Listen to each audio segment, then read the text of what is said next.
अपनी ढपली अपना राग आप देख रहे हैं। आपके साथ मैं हूं चांदनी धवन और बात करेंगे वाराणसी में यूथ 20 शिखर सम्मेलन का आयोजन हो रहा है। सीएम योगी आदित्यनाथ और केंद्रीय मंत्री अनुराग ठाकुर ने यूथ 20 शिखर सम्मेलन का उद्घाटन किया। रुद्राक्ष कन्वेंशन सेंटर में इस 4 दिवसीय सम्मेलन का आयोजन 20 अगस्त तक होगा। इस मौके पर केंद्रीय मंत्री अनुराग ठाकुर ने कहा कि दुनिया की सबसे बड़ी युवा शक्ति भारत के पास है और ये युवा शक्ति ही हमारी राष्ट्र शक्ति है। अपने संबोधन के दौरान सीएम योगी आदित्यनाथ ने कहा कि आज का युवा केवल युवा नहीं बल्कि आज का नेता है और कल का निर्माता है। यूथ 20 का आयोजन देश की ही नहीं बल्कि दुनिया भर के युवाओं के लिए एक नई प्रेरणा का संदेश देगा।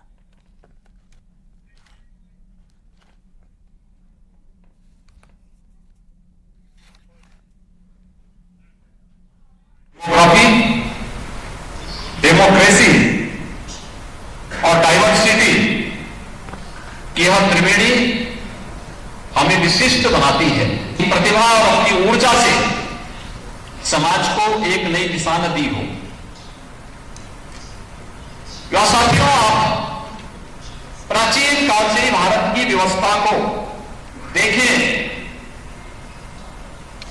या दुनिया के अंदर भी युवाओं ने अपने समय में जो कार्य किए उसमें जब हम लोग युवा शक्ति की बात करते हैं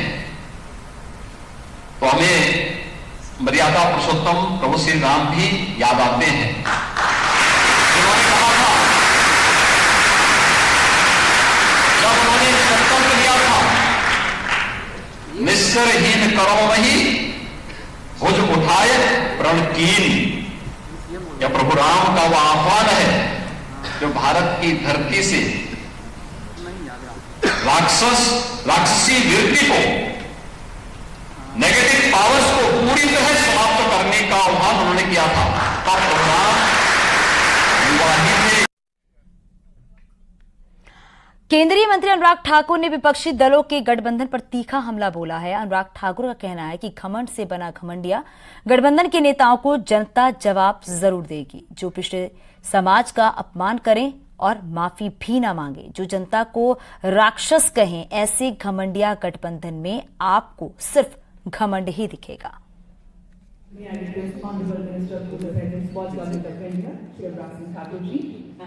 देखिए, घमंडिया गठबंधन की बैठक कहीं भी हो, घमंडिया गठबंधन की बैठक में आपको केवल घमंड और अहंकार ही नजर आएगा। जो पिछड़े समाज का अपमान करे और माफी भी ना मांगे, जो जनता को राक्षस कहे, वो इससे बड़ा घमंड और क्या हो सकता है। और जिनके आपसी तालमेल, सुर और स्वर एक ना हो तो आपको उनका भविष्य क्या लगता है? ये तितर बितर हो जाएंगे। समय का इंतजार कीजिए।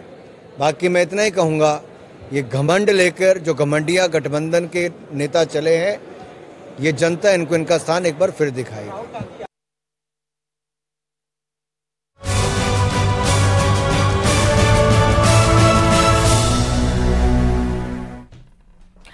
केंद्रीय गृह मंत्री अमित शाह आज गौतम बुद्ध नगर के दौरे पर है। अमित शाह ने केंद्रीय रिजर्व पुलिस बल के ग्रुप सेंटर पहुंचकर पौधारोपण में हिस्सा लिया और पीपल का पौधा लगाया।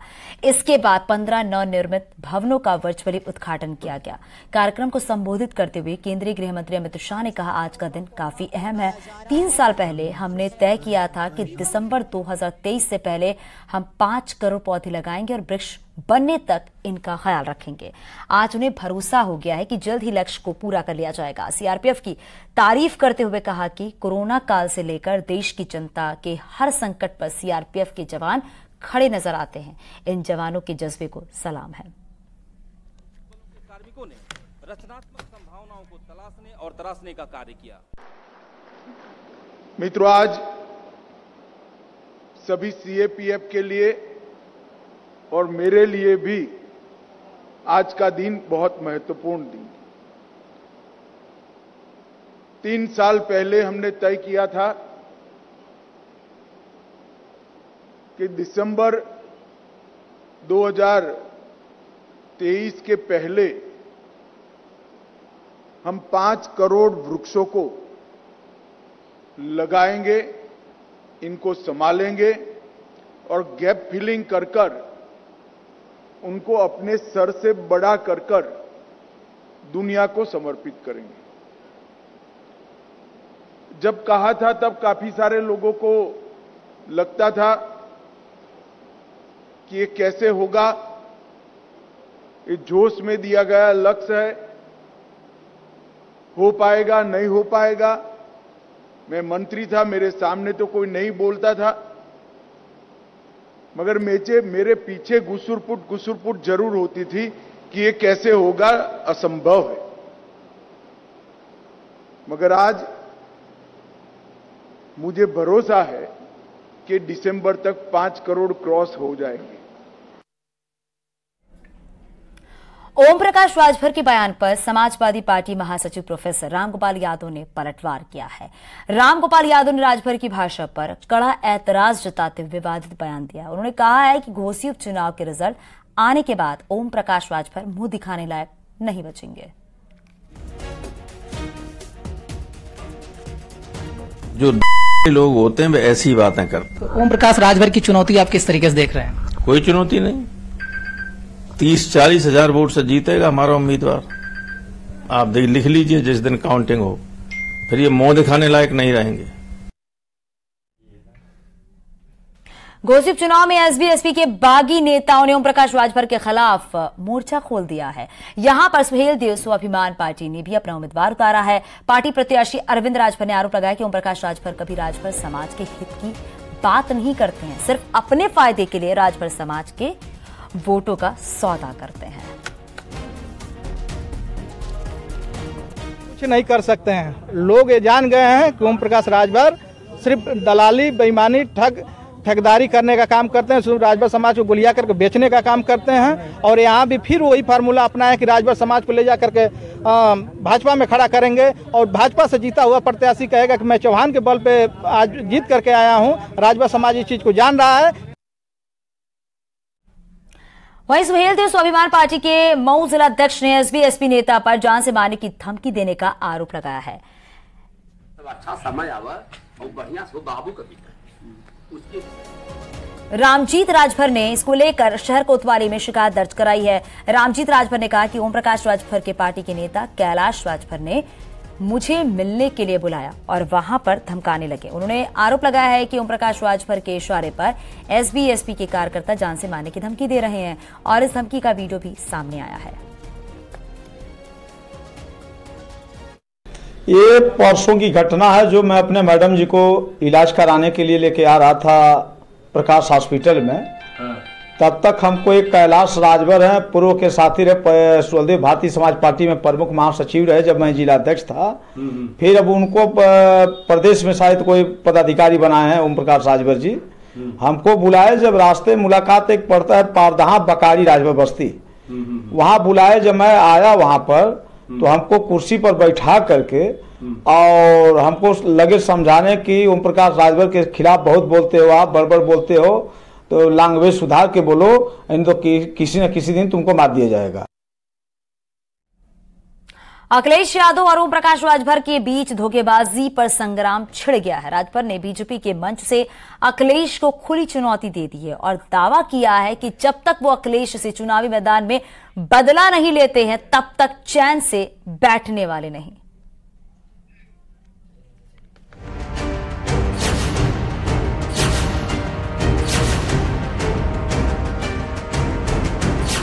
जब राहें जुदा हुई तो रुतबा बदल गया। जब चुनौती दी तो आग बबूला हो गए। ये रंग भले ही चुनावी हो लेकिन रुसवाई सियासी है। जो राजभर पहले समाजवादी पार्टी में रहकर बीजेपी को भला बुरा कहा करते थे, वो राजभर जब समाजवादी पार्टी से अलग हुए तो अब अखिलेश को आग दिखा रहे हैं। मौका घोसी में दम दिखाने का था और इसे गवाए बिना ओम प्रकाश राजभर ने अखिलेश को चुनौती दे दी। हम तैयार रहेगा, हम लोग तो हमेशा तैयार रहेगा। इन्हें घमंड रहा कि ओम प्रकाश राजभर के खत्म कर दे।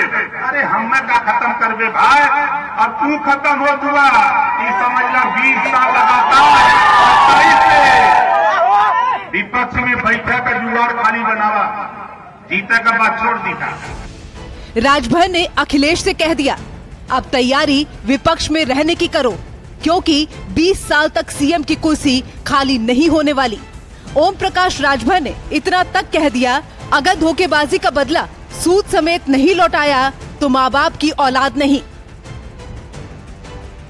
में बहुत परेशान हैं बेचारे, बहुत परेशान हैं, लेकिन ये ना जाने तुरंत कि घबरा मत तू लोग, जितना धोखा हम देले हुए हमारे नेतन के ओकर ब्याज सही चक्रवृद्धि ब्याज सही वहाँ लौटा के हम सफाई न पहुँचा देवी अपन अपने माँ बाप का बेटा नहीं घबरा।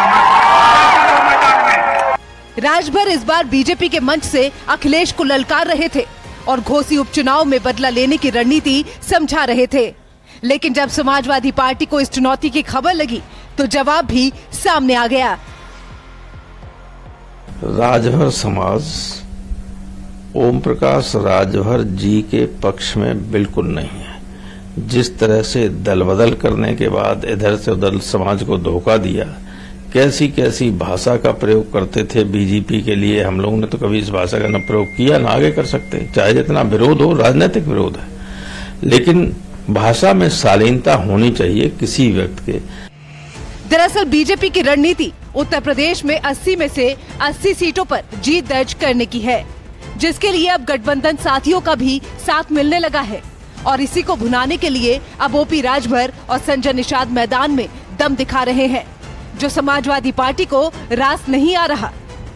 अखिलेश यादव जी की फितरत है कि जो उनके करीब होगा, नजदीक होगा, उसको वो धोखा देंगे। जिस पिता ने उन्हें मुख्यमंत्री की कुर्सी पर बिठाया, उन्हीं पिता से राष्ट्रीय अध्यक्ष पद छीन लिया था।